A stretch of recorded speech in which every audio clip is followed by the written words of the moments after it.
And a good evening to you all, ladies and gentlemen. Welcome to episode number 309 of the world famous Hit the Ropes radio show. Demetrius Stokes here with you on a beautiful Wednesday night, Wednesday, November 9th, 2016. Some may call it D-Day, depending on how you feel about the results of our presidential election that we just had. But we're glad you're with us here tonight on Hit the Ropes Radio. I am joined this evening by none other than Mr. Wikipedia himself, Darius Brown. Darius, what's good, man? What up? What up? As you said, it could be a scary day. We got protests, everything darn near a riot going on across the country. But a WWE Hall of Famer is about to move into the White House. Can't believe it, baby. History in the making. A legitimate WWE Hall of Famer headed to the White House. Of course, we're talking about none other than the famous or the infamous Donald Trump. But we're glad you guys joined us tonight for episode number 309 of the Hit the Ropes radio show. Tonight's episode, since we're talking about elections and voting and all that stuff, Wrestling InDecision 2016 is what we've decided to dub this episode.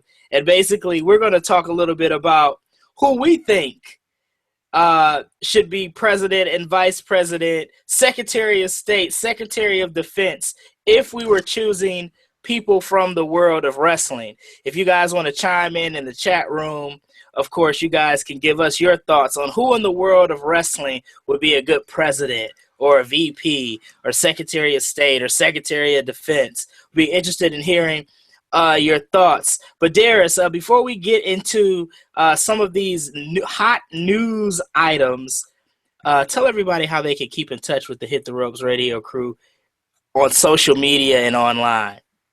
Oh, man, you know we're everywhere. You can find us on Twitter at Hit the Ropes. You can, of course, check out us right here on YouTube if you are looking live on our website. But you can go to YouTube at Hit the Ropes Radio Show. We're on Instagram, and of course, we are definitely also on Facebook. So make sure you come in, drop a line. We do pay-per-view contests. We're writing articles, and a little bit different from what you see on your typical wrestling news site. So go ahead and just hang out with us for a little bit.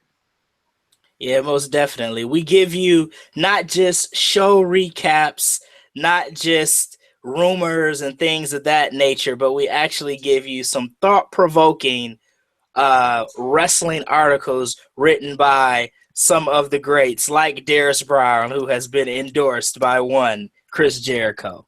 He's probably never going to let us live that down. He'll talk about it for the rest of his life.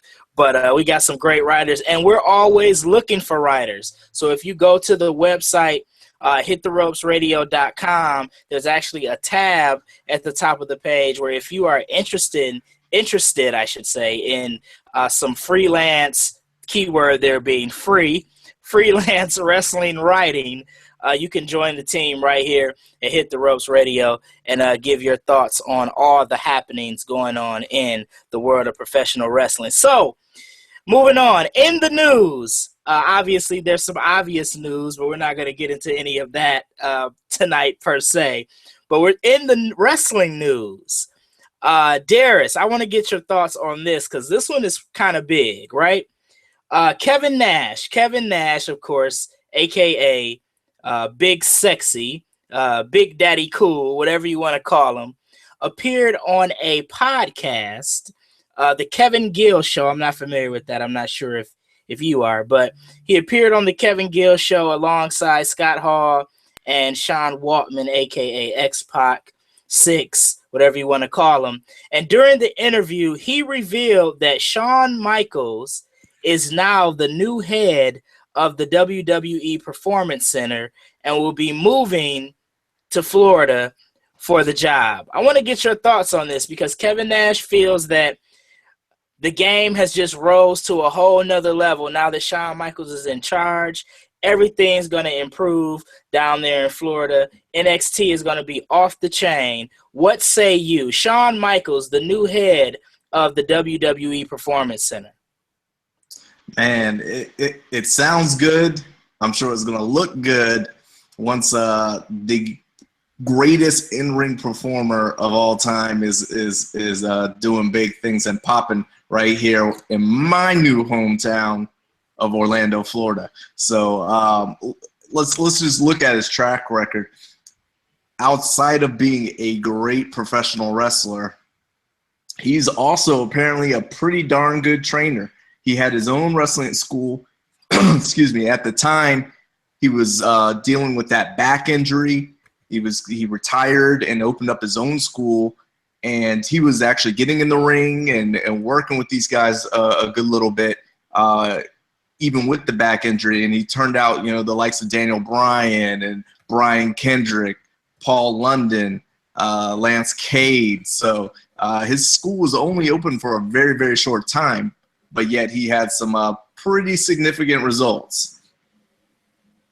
Yeah, absolutely. Yeah, he definitely introduced the world to some future stars, namely, like you said, you talked about Paul London, of course, Daniel Bryan maybe being the biggest of the bunch. So it'll be interesting to see how he progresses this thing, man. As Kevin Nash said, there's nobody better in the ring, from a psychological aspect. There's nobody better in the ring physically, per Kevin Nash, and I would tend to agree with him. I think Shawn Michaels can do nothing but take NXT to the next level, and I'm looking forward to seeing what HBK does down in Florida. He's moving the whole family, so this is official.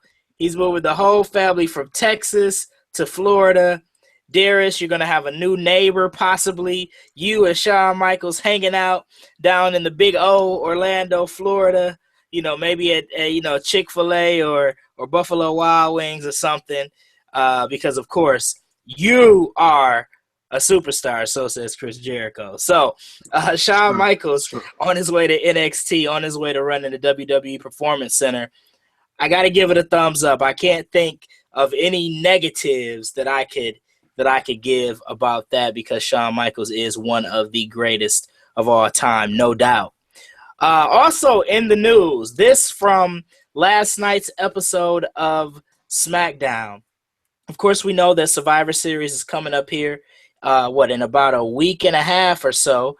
And the Smackdown men's team was initially comprised of world champion AJ Styles, Dean Ambrose, we got Bray Wyatt, we got Randy Orton, and we had Baron Corbin. Well, on last night's episode of SmackDown, Baron Corbin apparently got wrecked by Kalisto with a frog splash, so it looks like they're doing a play on some type of storyline injury to get Baron Corbin out of the picture, and he has been replaced with none other than the SmackDown Live commissioner himself. Shane McMahon is the new fifth man on Team SmackDown, of course, going against that Raw team at Survivor Series. Darius, I need to get your viewpoints on this, because my initial thought was, will there be some type of swerve here, some type of shenanigans where, Stephanie and Shane have been at each other's throats seemingly even before the brand split, but now even more since the brand split?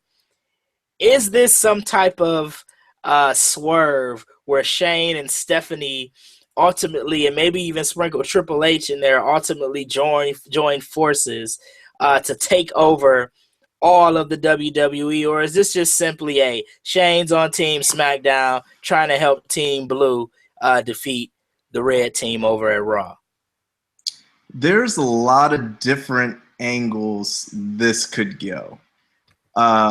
My first thought is why? Why do we need Shane McMahon? Who is at WrestleMania jumping off the cages. There's no cage. There's no big stunt. Every time he seems to get in the ring, he does something super out of the box. Nothing here at Survivor Series. So why are we doing this? One thought is he makes this big announcement that he's going to be joining the team 1 week before his WrestleMania opponent of this year makes his return. So do we possibly see, you're saying a twist between Shane and Stephanie. Is there a twist with The Undertaker? Is he in here? Maybe they lure him in. Usually we save him for WrestleMania. We don't really do much with him outside of that now. But does he play a role here? Or does he actually get involved and goes through with this Survivor Series bout as a transition to with somebody, the other 9 men in this bout, to a WrestleMania bout for himself, a second in a row? So I don't really know what to make of it this early. I just got a lot of speculation, but as much as I like Shane McMahon, I'm a little overseeing these guys all the time, these GMs. So I think they need to just pass and put them to the side. So I hope it's some kind of swerve and we don't actually see him in the ring. Save him for something big, something special. All right, I can see that. Well, interesting points there, of course. I definitely thought, or I should say, I was a bit surprised that Baron Corbin was the 5th guy. I know Hot Dog's up in the chat room. Shout out to Hot Dog. He said that he was hoping that it might have been Luke Harper that got the 5th spot. Definitely would have made sense with the Wyatt family, Bray Wyatt, and I guess right now Randy Orton already being 2 members in that match. Of course, everybody's wondering what happens with The Miz. The Miz is an interesting X factor because I think he could play a role in possibly SmackDown's demise in that match, maybe out of bitterness and anger, for not being included in that 5-man team. Maybe he cost SmackDown the match and maybe switches over to Raw or something like that. I wouldn't be surprised to see something like that. You would have to think, as hot as The Miz has been over the course of the last several months, that he would have to be incorporated in Survivor Series some kind of way. So I'm looking for something like that. But Hot Dog said, yeah, Luke Harper or The Miz, he thought would take that 5th spot. Shane is interesting, man. But, hey, we're used to seeing back in the day where, almost every pay-per-view for a number of years, Vince and Shane were involved in some type of match in one way or another. So it'll be interesting to see, Shane McMahon working with essentially, I guess, his subordinates, if you will. Mm-hmm. I don't agree, but we'll see.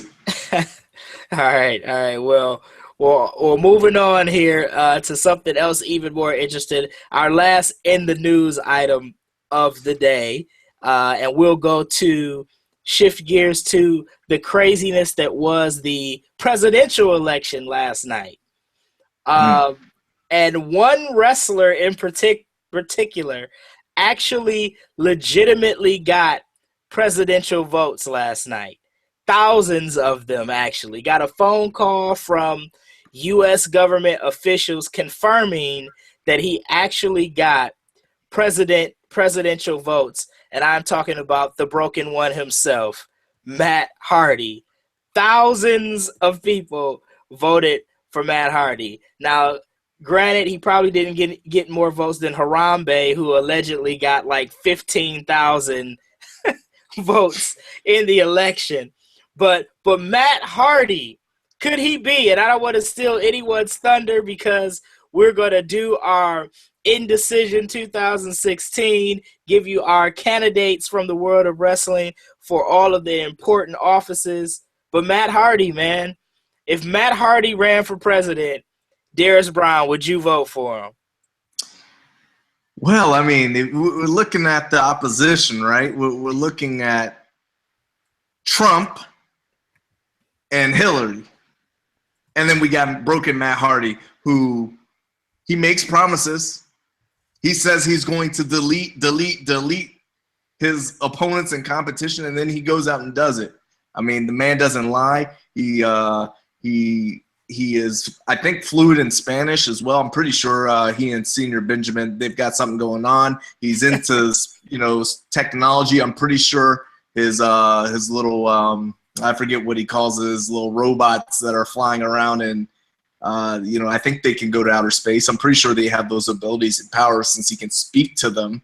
and they can respond verbally, through his verbal commands. So why not? This guy apparently has it all together. Why not, man? And apparently there were people yesterday who felt just like you do. Were you one of them? Did you write him in? I did not write in Broken Matt Hardy yesterday. I did not. Michigan has some crazy rules about write-in candidates. The write-in candidates actually have to register to be write-in candidates, which I think is kind of crazy, but hey, whatever. So Matt Hardy apparently did not register in Michigan. Had he, I might have given it some consideration. But Broken Matt Hardy, congratulations. You probably got like 0.002% of the, the over, I guess 100 million people or more than 100 million people that voted yesterday. Well, of course, we want to thank you guys that are listening live right now. Hit the Ropes Radio, episode number 309. We really appreciate you guys joining us. Moving on here, as we just finished talking about some hot items, hot topics in wrestling news.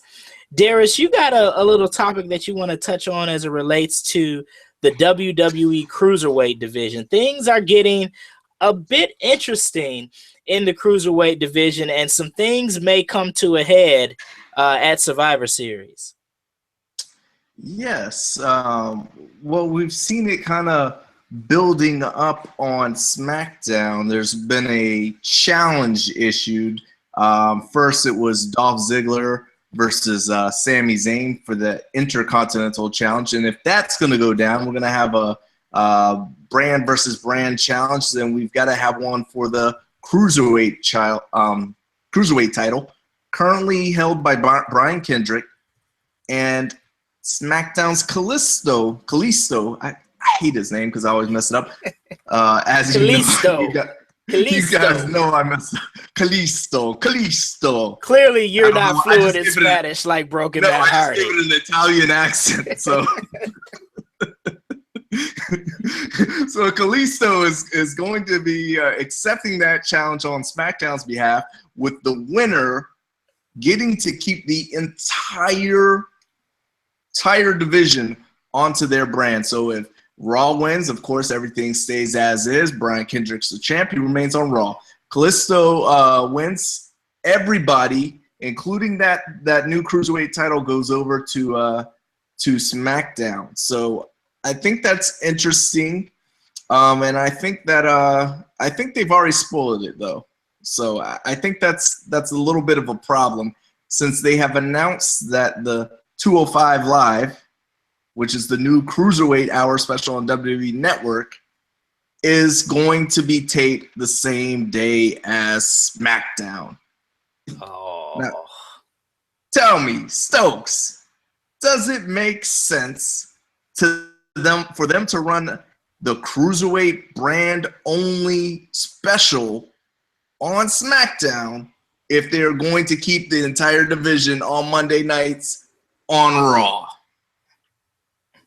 Well, no, it doesn't make sense. Like you said, I think WWE maybe gave it away by introducing this 205 Live show and then saying that it's going to be taped before SmackDown. I mean, that's a huge hint, or it could be a big swerve, but that's a huge indicator that Kalisto is going to win the match versus the Brian Kendrick at Survivor Series, thus moving the Cruiserweight division to SmackDown. I think we had some discussions earlier, just because of the lack of, I don't want to say lack of talent, but the roster strength is definitely on the side of Raw.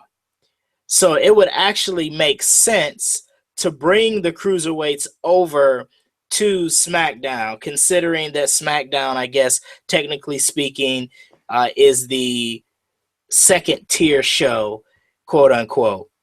So I actually would prefer, and I think you would too, to see the Cruiserweights on SmackDown. So I'm not mad at that, but I am mad that the WWE essentially has kind of given it away that this is how things are going to go down. Yeah, that was I don't know if that's going to add any interest to it. We noticed that they kind of pumped up Kalisto on Smackdown, beating up the big bad Baron Corbin. So that helps him look stronger going into this pay-per-view. So that certainly did not hurt his chances.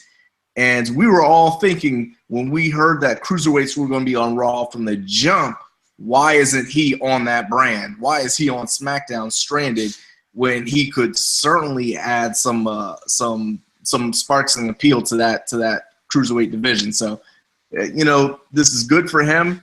He looks like he's going to be a champ. I am a little bit concerned that they're already going to have their third champion in 2 months here. So already T.J. Perkins. For a brand new belt, a belt that is just being unveiled, he had the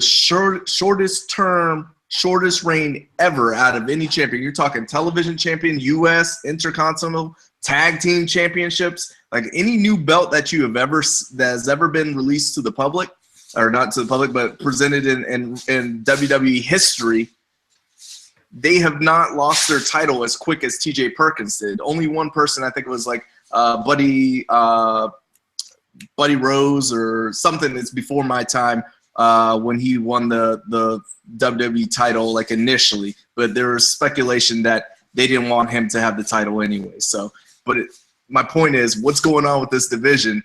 They're shaking it up. We knew that there's some problems, and now they're trying to reboot, I guess, by switching the brand and giving it its own special. So, a lot of weird, crazy things coming. I hope it doesn't falter.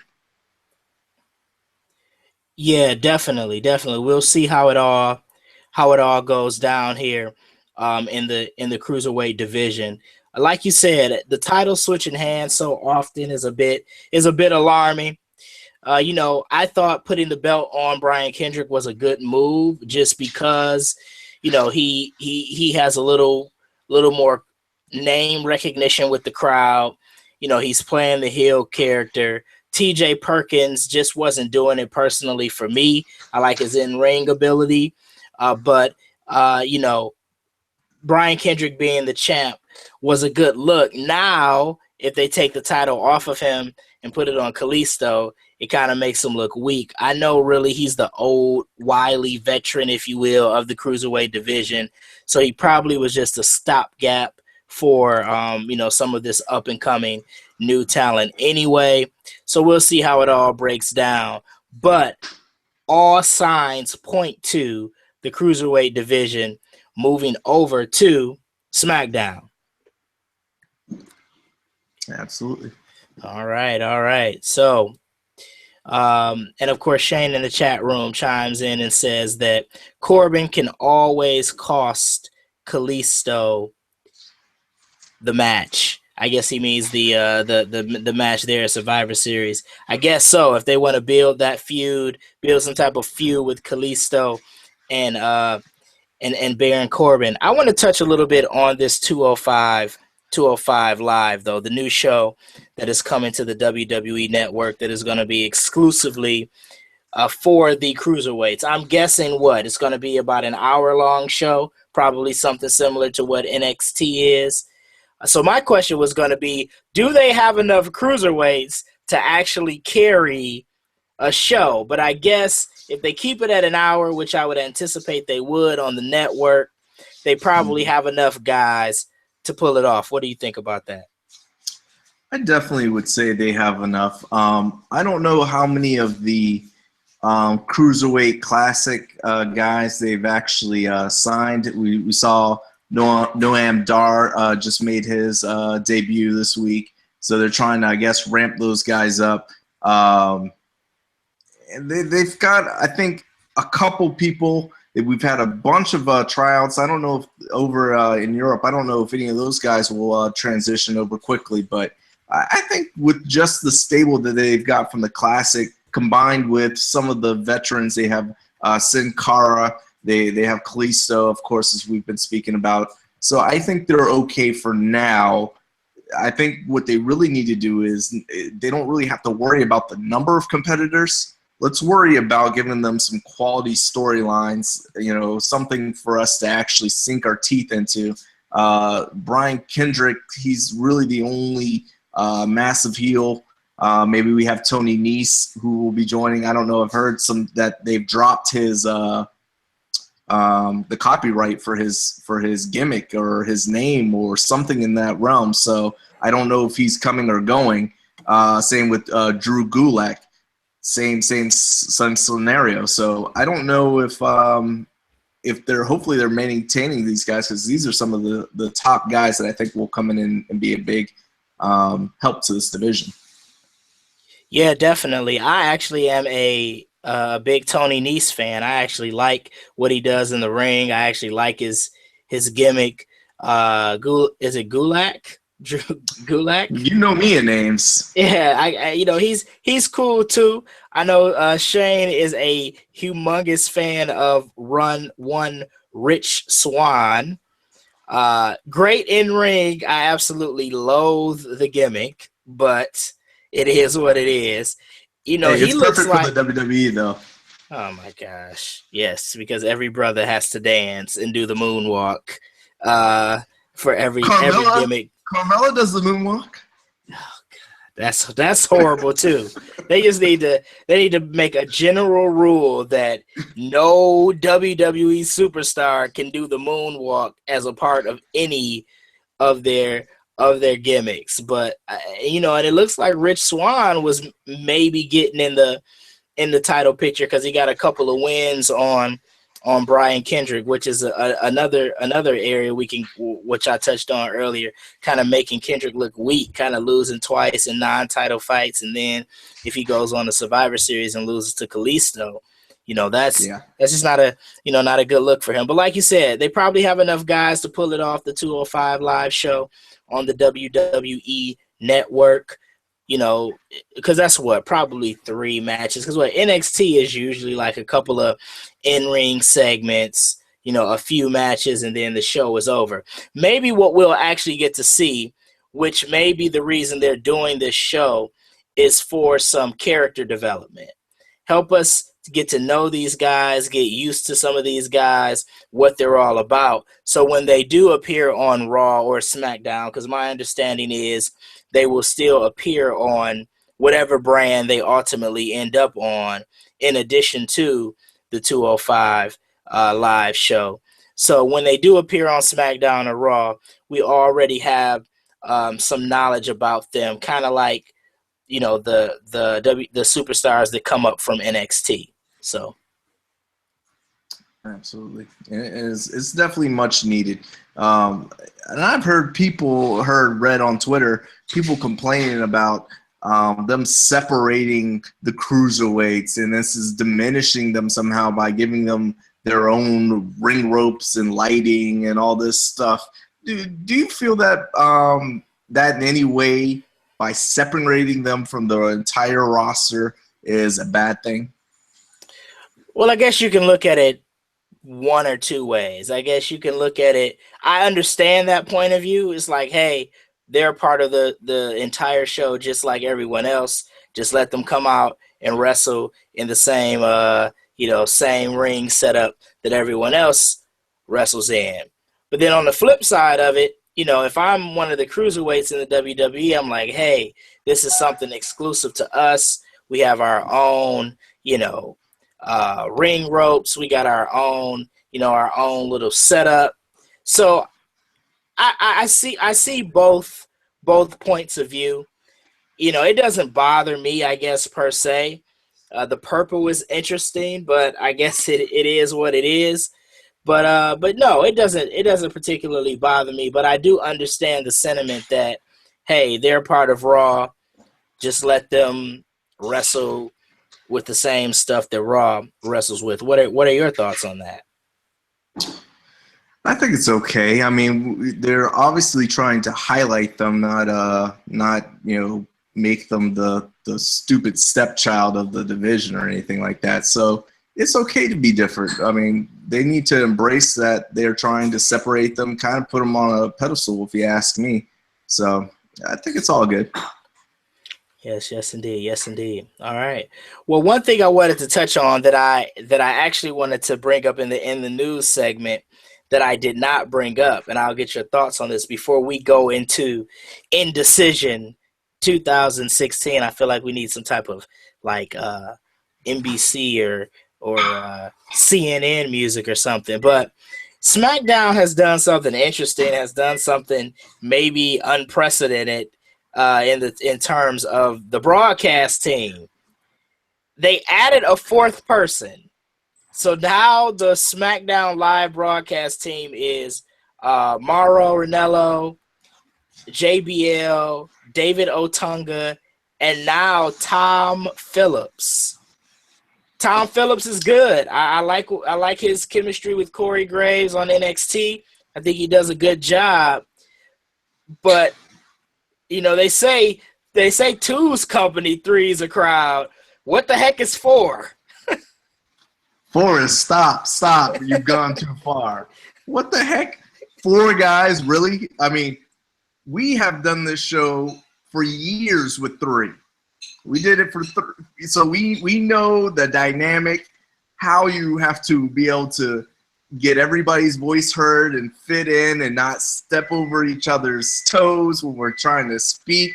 You and I are doing it right now with just two people, and we're trying to get in our own voice and opinion. So you add two more to that, that is just a disaster. For them to be able to pull it off, that takes a lot of skill, that takes a lot of talent.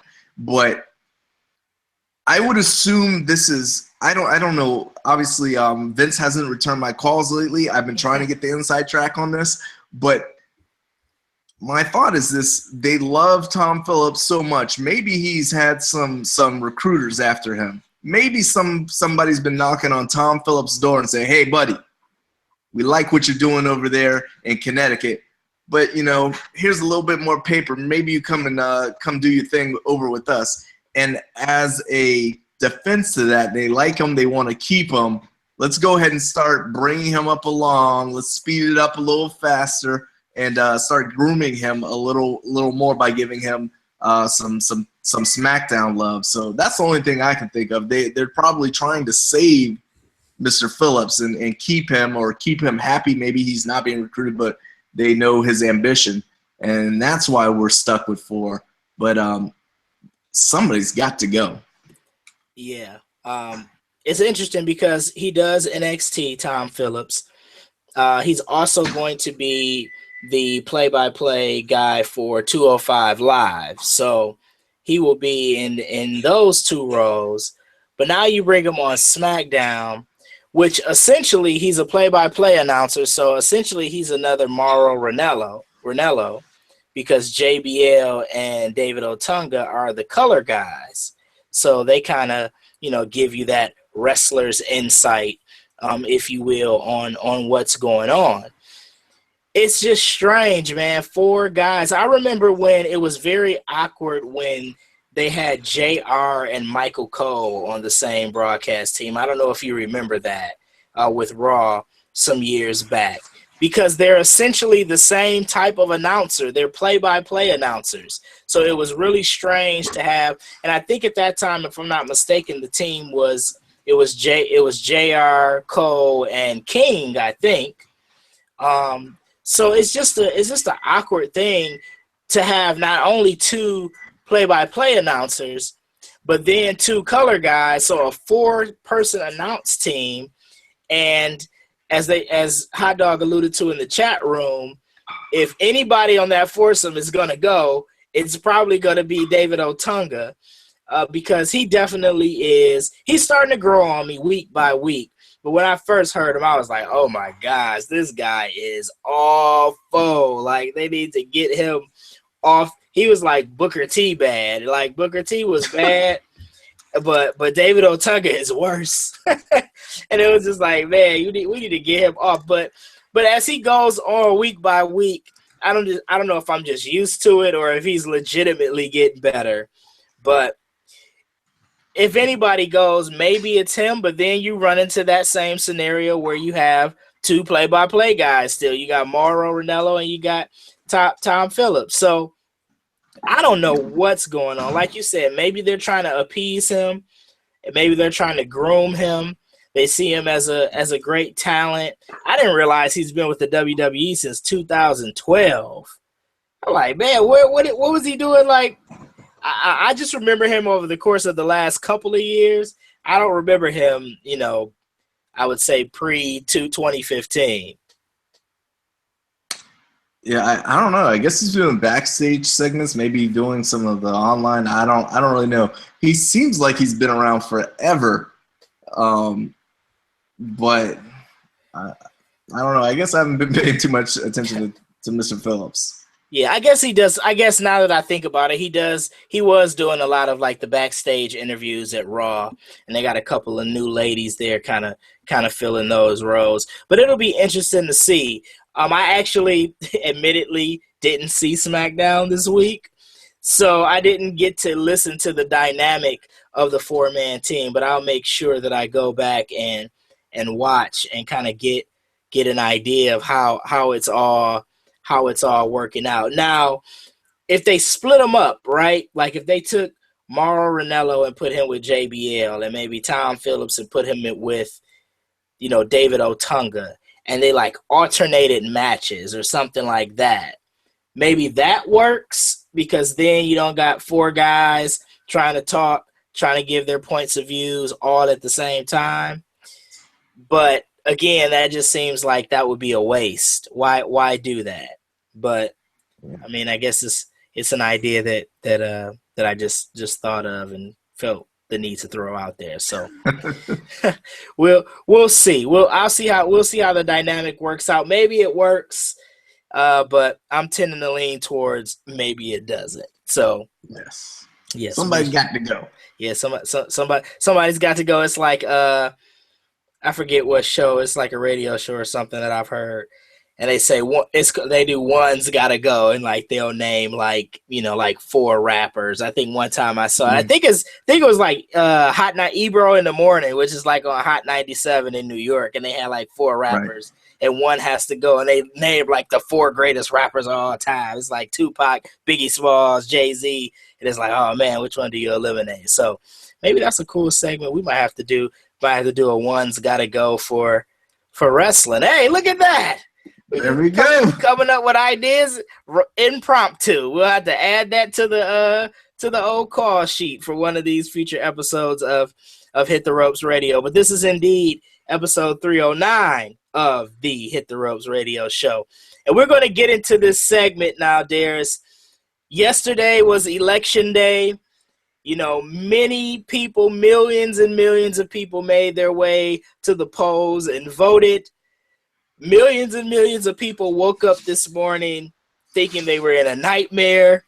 Millions and millions of people woke up rejoicing because their candidate won. You always get those 2 different ends of the spectrum, regardless of how things play out. But here on Hit the Ropes Radio, we're going to do a little fantasy election, if you will. We'll call it InDecision 2016.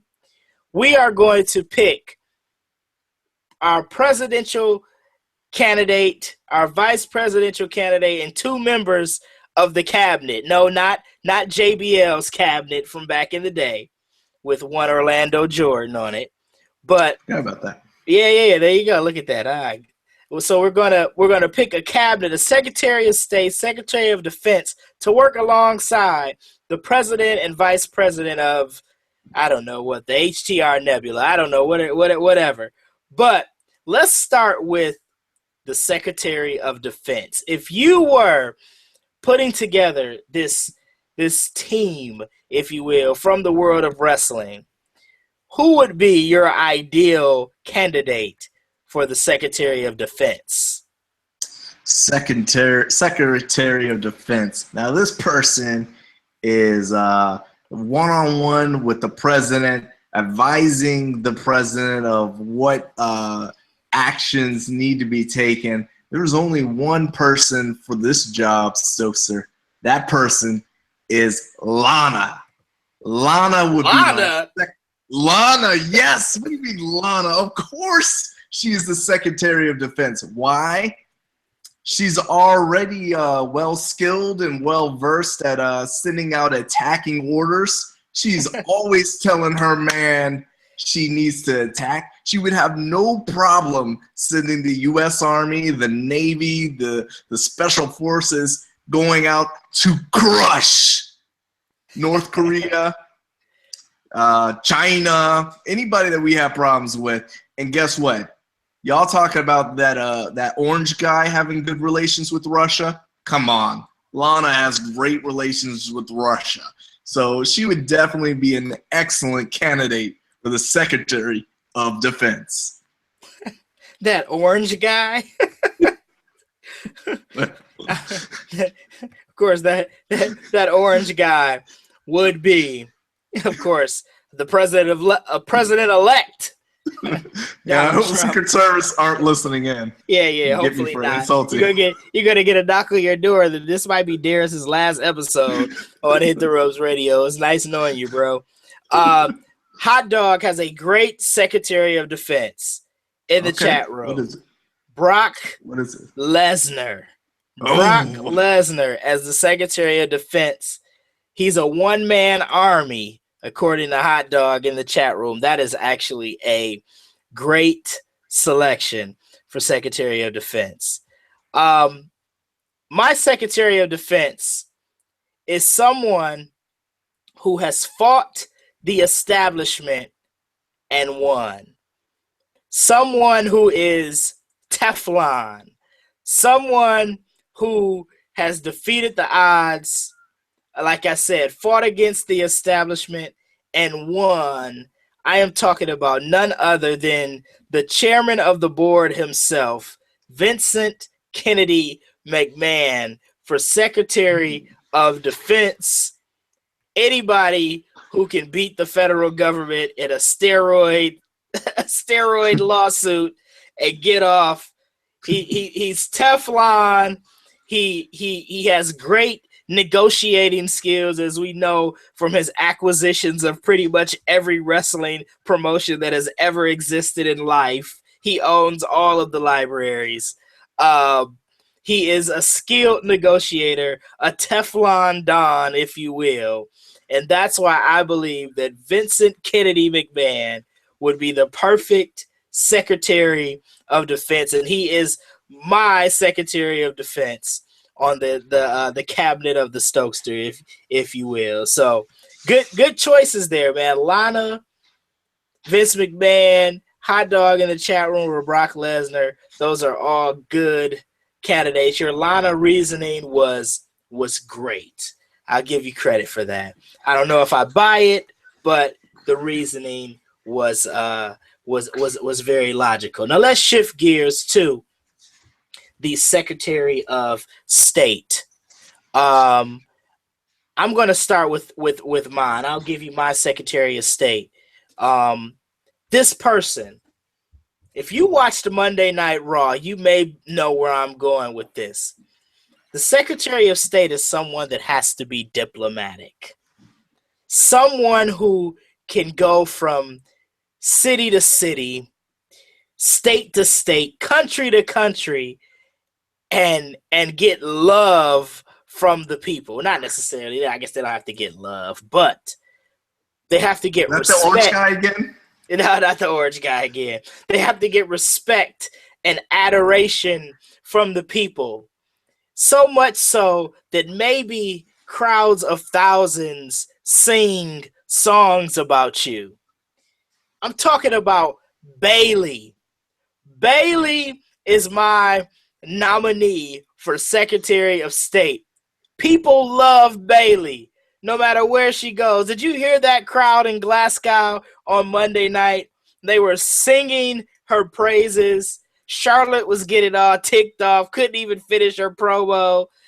Sasha Banks played on it really well, singing to her. But Charlotte was like visibly shook by the crowd's reaction to Bayley, just like a world leader might be visibly shook when the Secretary of State comes on the scene and and I don't know, does whatever Secretary of States do.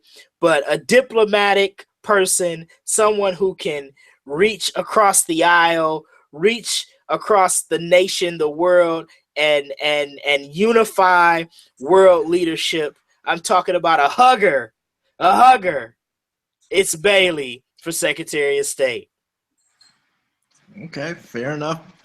Everybody loves a hugger, I guess.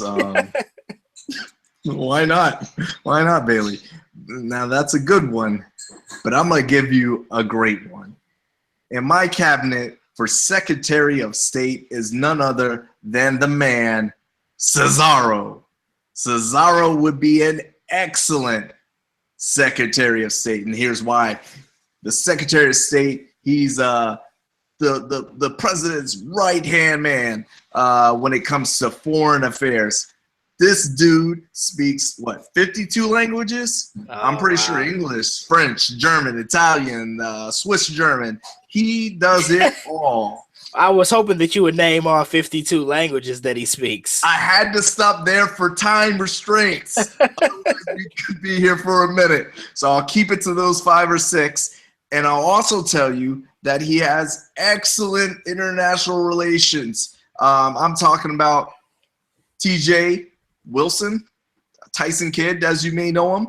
Come on, Canadians. He's very friendly with those. And those guys from Ireland they're not too problematic when they're dealing with Cesaro. They come to his side. And the most important reason of them all, Stokes, Cesaro, he already has an excellent suit. So he's ready to go, my friend. That is a very good choice. I must give you credit. That was an even better selection than your Secretary of Defense. A very worthy candidate is Cesaro. All right. So now we get to the two big ones here, right? We got our Secretary of State's in place. Our Secretary of Defense is in place. Darius, Vice President. Who you got, man? Who will be the running mate for your presidential candidate? If I give you my vice president, you're probably gonna know my president, or so you think. Okay. But my vice president would have to be somebody who can blend into the background a little bit. He can be amongst the people, I would say, but yet he's tough enough, strong enough, and he has the credentials. So when it's time to get down to business, he can do that. And that man is none other than KO Kevin Owens. That guy, he can blend in with the people. He looks just like you and me, but he's not. He's not. He's a champion. He's got credentials, my friend. So Kevin Owens is my vice president for those reasons. KO for VP. Okay. Vice President Kevin Owens. All right.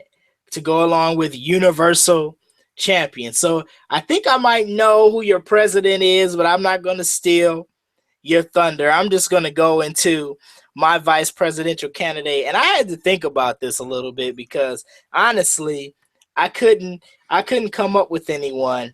And as I was, scrolling through, thinking about people, looking at names, I came up with someone, and this person is deserving of the office of vice president, because when I think of president and vice president, I'm a little inspired by our current administration. They got a little swag, if you will.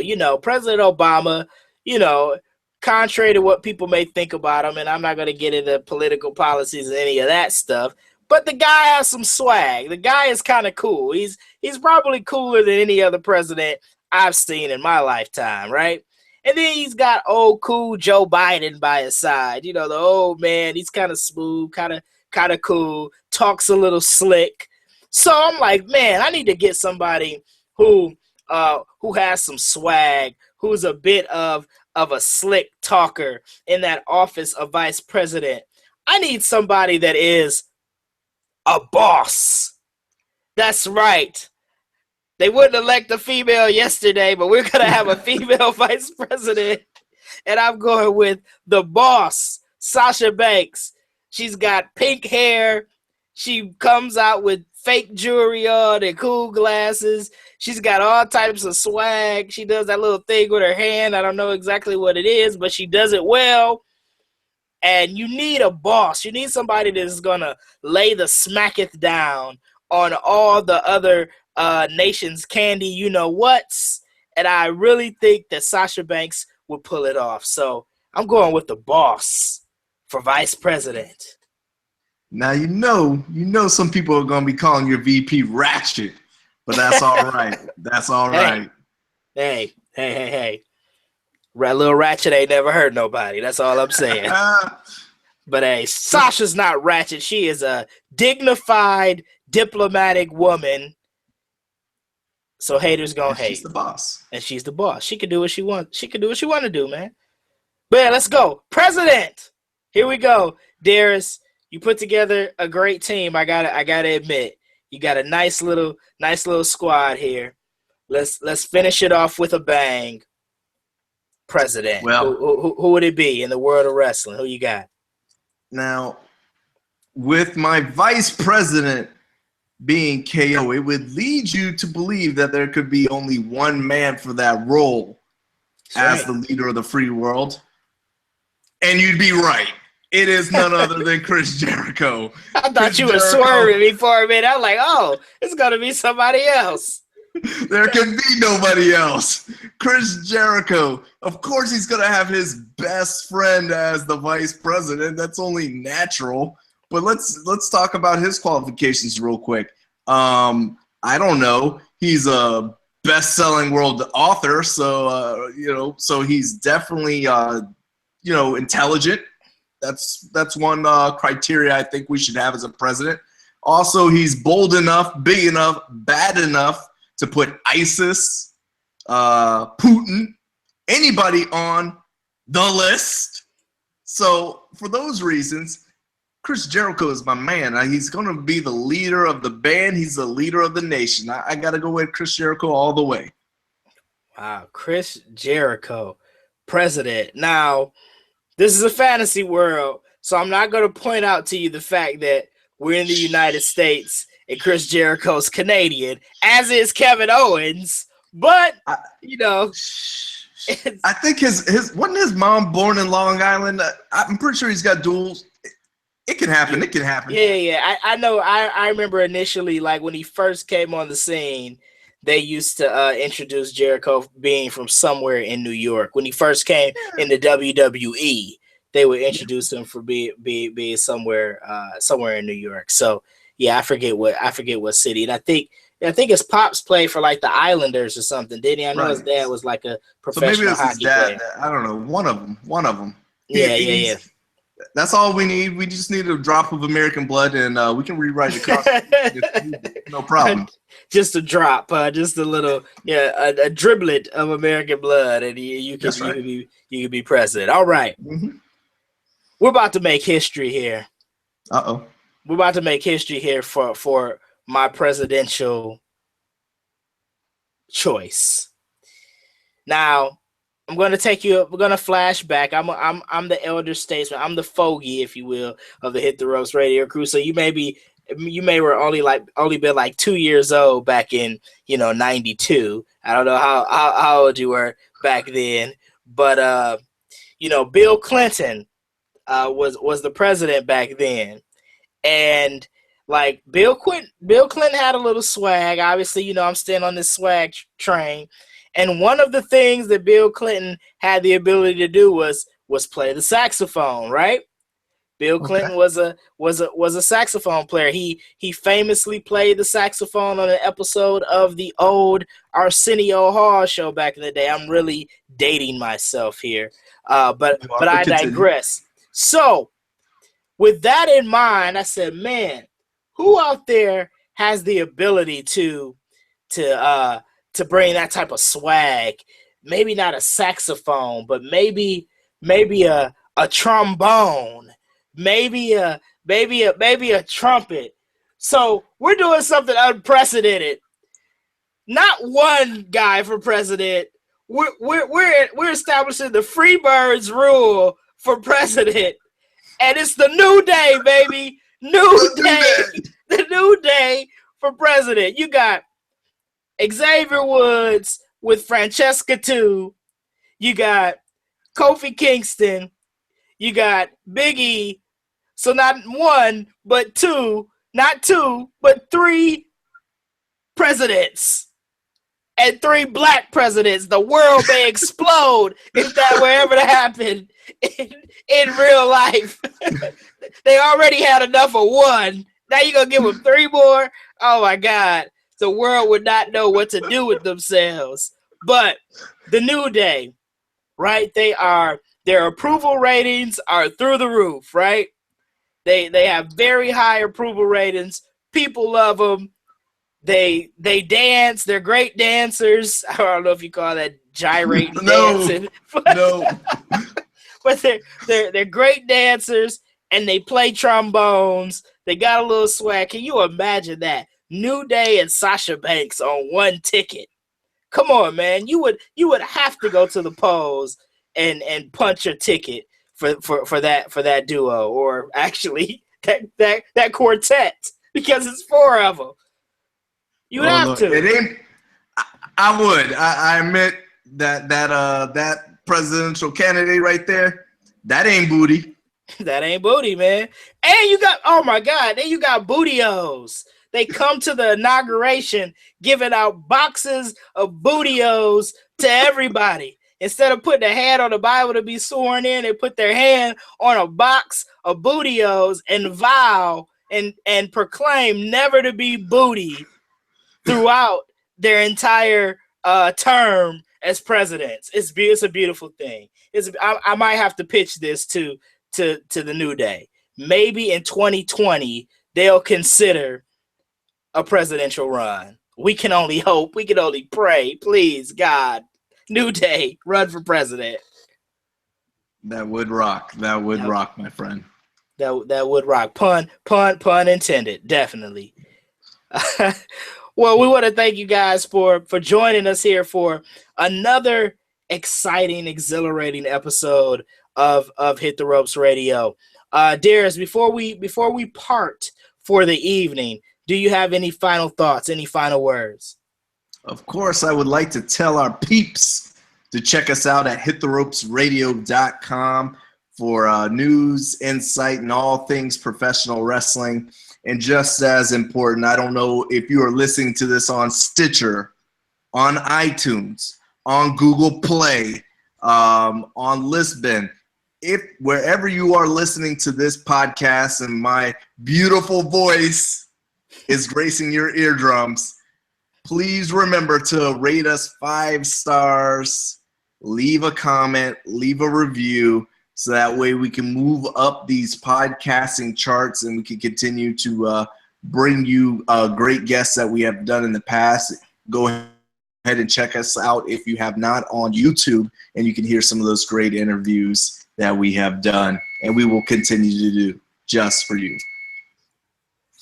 That's right, man. We've interviewed a who's who in the world of professional wrestling here at Hit the Ropes Radio, and we hope to bring you much, much more as we go forward. Thanks so much for listening this tonight. I was going to say this day, but thanks a lot for listening to us on tonight's episode of Hit the Ropes Radio. Be sure to keep up with us. Follow us on Twitter at Hit the Ropes, Facebook, Hit the Ropes, IG, Hit the Ropes, hittheropesradio.com. As Darius alluded to, be sure to check out all the things that we got going on. We got great articles. You can listen to past podcasts, everything. So for myself and Darius, we're signing off for the night. Thanks so much for listening. Peace. Peace.